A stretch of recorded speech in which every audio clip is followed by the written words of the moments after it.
So packaging your unfair advantage. So quick review. If you guys don't know how to package your unfair advantage, by the way, we do this for you.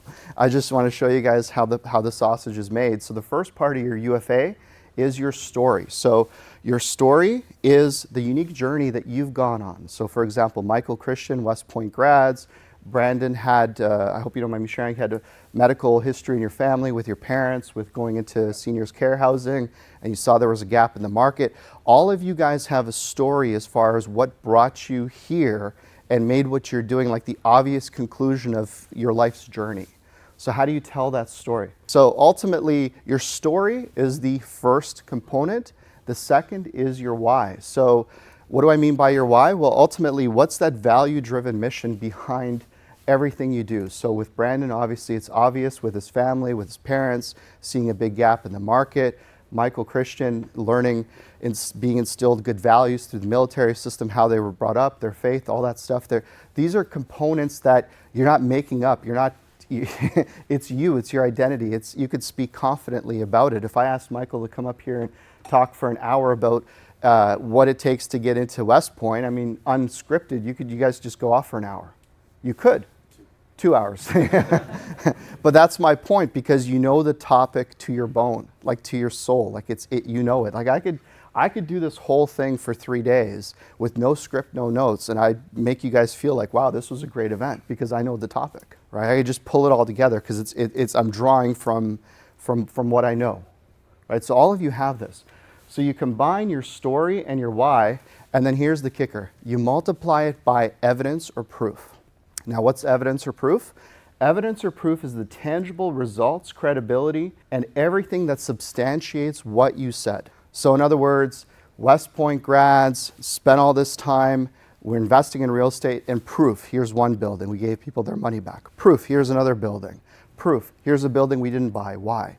Here's this, here's this, here's this. Here's this reward we got, here's this acknowledgement we got. It's proof, proof, proof, proof. So when you get clear on what your story and why is, and you multiply it by proof and evidence, you literally just compound your unfair advantage. And that's what ends up happening, is where you create this amazing phenomenon where people are literally just seeking you out because they identify with you, your story, your purpose, your why. Different people have come to you guys because, for example, Brandon, I'm sure you've had investors invest with you just because they love the mission. Right? Whether you paid them 8% or 9.75% or 12.3%, they'd be like, here's my money, right? So when you guys get clear, now it has to make money what you're doing, right? You're not running a charity, but you're going to pull people in for different reasons, and being cognizant of what those are is going to really help you move the needle. You're literally just plugging into the universe that exists. You're not trying to force an agenda onto anybody. And the good news is most of you guys don't need more than 100 or 200 people to buy into your vision. If you have 10 or 20 million dollars in the bank, you can do a lot of damage, right? So you don't really need the world to come along. You just need to find those ideal people. And positioning yourself as the right person will make it so much easier, even if you can't sell. Even if you don't know how to close, even if you don't know how to talk to people, if you just package this stuff correctly, people will literally give you the benefit of the doubt 9 times out of 10, just because they buy into your story. So, leveling up, like I said, the most powerful thing you guys can do is get focused on your story and your why, which is why the first thing we do for you when you come into our community is we literally pull it out of you. We used to make you guys do it yourselves, but it was easier, more expensive, but it was easier for me to say, screw it, just answer these questions and let us do it for you, because that way we actually pulled the best out of you and just gave it back to you guys, right? And when you saw your UFA, it was pretty heavy, right? Like there's like 40 pages of stuff in there. You haven't seen yours yet, but you will. There's a lot there. And that's why this is so important. Let's talk about, so you have your unfair advantage, and then this is where a lot of you guys seem to be struggling, is with the concept of having an authority funnel in place. Now, I have personally used about 6 types of authority funnels successfully over the last 4, call it 5 years. And I'm going to walk you guys through all of them in the order in which I recommend you guys pursue them. Okay? So I encourage you guys to do it in this order. So these are the funnels, okay? And I'm going to walk you through each one of these as much as I can in the time that we have. The first one, some of you guys are already familiar with, which is a direct outreach funnel. The second is deal case study funnel. You have your group funnel, event stages funnel, you have content funnels, and you have ads funnels. So we run all 6. And I don't recommend you run all 6 because building up to all 6 is a commitment. And I don't think most of you need all 6. If you only need 100 investors, you only need 1. You really only need 1. And what I did, and this was my wife's idea, so I can't take any credit for this. She's like, wouldn't it be great if they understood the order of when they could expect results from these things? I'm like, yeah. She's like, okay. And she gave me this. So I was like, wow, that makes sense. So this is the direct outreach funnel, and this is the impact out of 10. And here's the time to see results. So if you guys notice, the most impactful next to content funnel, which we'll talk about at the end, is the direct outreach funnel. The problem is most people are doing it wrong. Do you guys ever get any messages in your LinkedIn where you're just like, oh, delete, delete, delete, delete, delete, this is stupid, delete, delete, all the time, right? So it's the most effective funnel, but it's also the one done most poorly because the barrier to entry is literally just send a message, right? So the next one is the deal case study funnel. It takes a little bit longer to start seeing results. It's less effective, but it's much easier to scale. And I'll talk about that in a second. The third is the group funnel. So Facebook groups, school groups, other groups. I can show you guys how to nurture your audience. The next one is events and stages. We actually recently hired someone who used to work for 10X Stages. She ran the entire division there. So she works for us now. So you guys can benefit from her on that side. She's fantastic. She's basically booking me everywhere. And it's we're sharing all. I'll walk you guys through that as well. And then the last one is the content funnel. Now, the content funnel, just so you guys know, this is probably generous. I think it takes more than 6 weeks to start seeing results. It could be more like 6 months. But I didn't want the graph to be like, like that. So my whole point is most people, when they come into our program or any program, they're like, oh, I'm going to become an influencer, or I'm going to create content, or I'm going to do all this stuff. Yeah, that's fine. But if that's the only funnel you're pursuing, you're 2, 3, 4, 5 months out before you have any results, which is Mark probably why you have the content funnel, but you also have the direct outreach funnel, right? You have a combination of the two. So let's get into it. Direct outreach funnel. I just literally looked into my LinkedIn this morning just to see what the last message was. Literally the last message. I haven't even read this one yet, okay? I just wanted to see what my team is doing. This was a message with a guy named Richard. Hey Richard, saw you at the top of my search in real estate investors on LinkedIn. Wondering what type of real estate deals you're working on. Richard wrote back, I focus on vacant land. Super engaged, right? Super engaged. So I wrote, great. A lot of professionals I work with are looking for ways to, so this is my funnel for finding people for Inner Circle, but I have 2 versions. So a lot of people consistently raise capital, secure commitments before they ever have a deal. I recently put together a resource called Unlimited Investor Leads. Would you like a copy? Sure, at your convenience. Notice how I ask for engagement first. Then he says yes. I say, great. Before I send it to you, what's the best email, phone number? Make sure you get it both ways. Email, phone number. Free. Free engagement. For context, when I do paid ads to find clients for Inner Circle, it costs me $400 to get a client on a meeting. Not me, my team. This is free, right? So you guys can reverse engineer the same thing on the investor side, and here's how to do it. Number 1, key principles. Investors are constantly looking for deals, but they're not going to engage with you if you seem desperate, unprofessional, or pushy. What's the first thing you guys do when you get a message from somebody, if you're even remotely interested? You look at their profile, right? First thing we all do. So investors are going to respond for trust, credibility, and authority, not a cold pitch. The biggest mistake I see with people with LinkedIn is they think it's a sales platform. It's a relationship building platform. It's not meant for sales. That's not what people go there for. So, best practices. Positioning your outreach as collaborative, providing value first, and understanding the types of investors that you're reaching out to and how to approach them differently, case by case by case. So here's 3 main examples. The first one is accredited investors and high net worth people. We'll focus on track record and exclusivity. By the way, guys, you'll get copies of these slides, so make notes if you want, but you'll get copies because I see, Like, you'll get copies of this, and we're going to record it. We're recording it, so you guys will have this for your record. So that's part one. Part two is if you're actually reaching out to PE firms or family offices, you're going to want to focus on deal structure and alignment.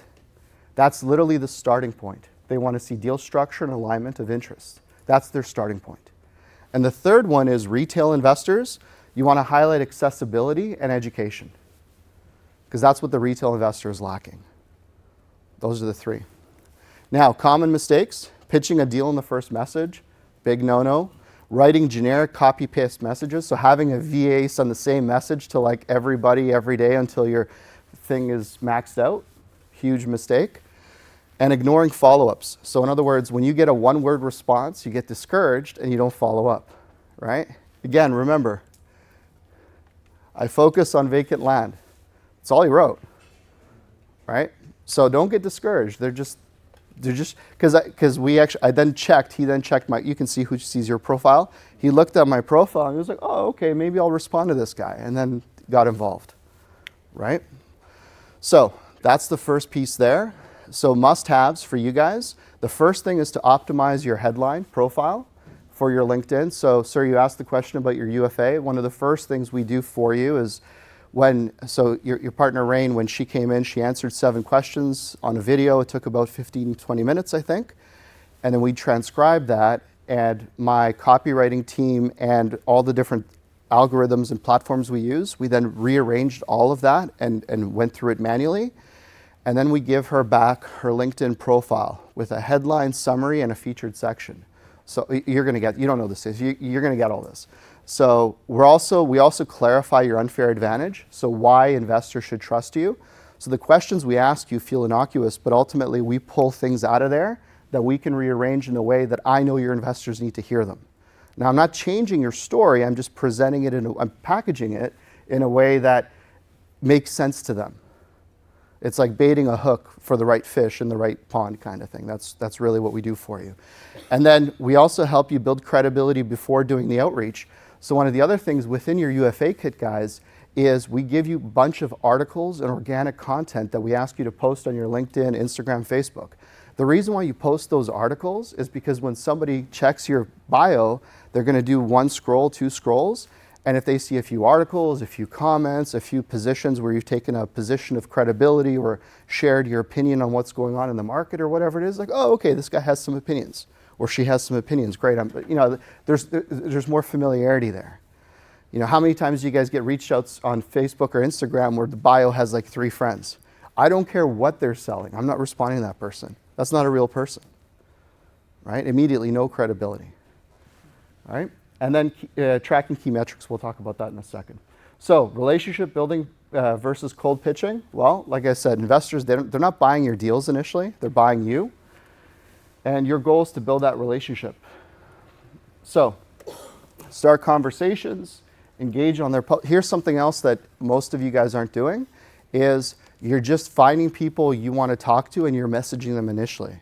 My team, the way we do it is if we want to talk to somebody, the first thing we do is we go into their profile, we comment and we post on a few of their postings, we create engagement with them, familiarity. Then when we send them a message, there's more familiarity there.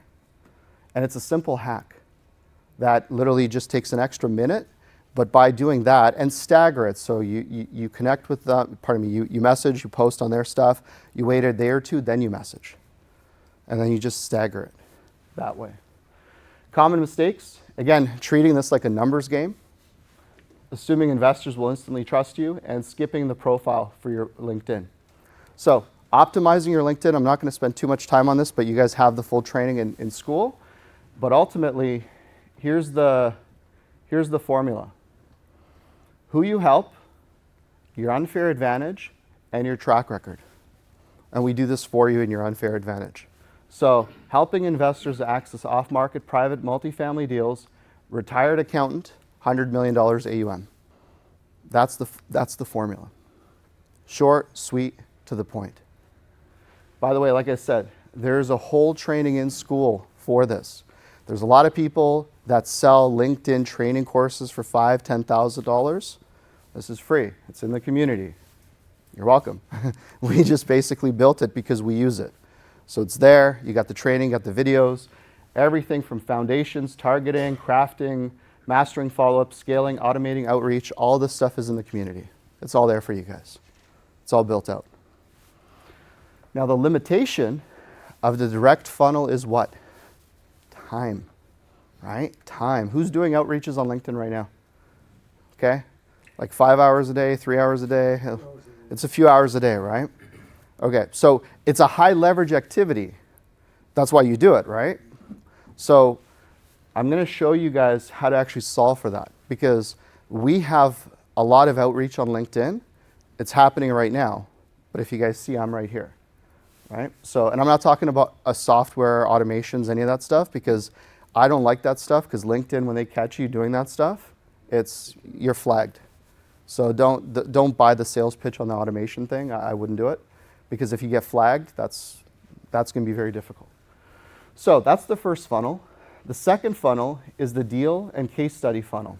So here's an example. Some of you guys may have seen this one. So when I bought the Burke initially, I paid 11.1 million for it. They wanted 16. So when we closed, we created this as a case study. Pretty cool, right? So this was literally the best example of a deal or a case study funnel, because it's proof. You guys remember earlier the story, your why multiplied by proof of evidence?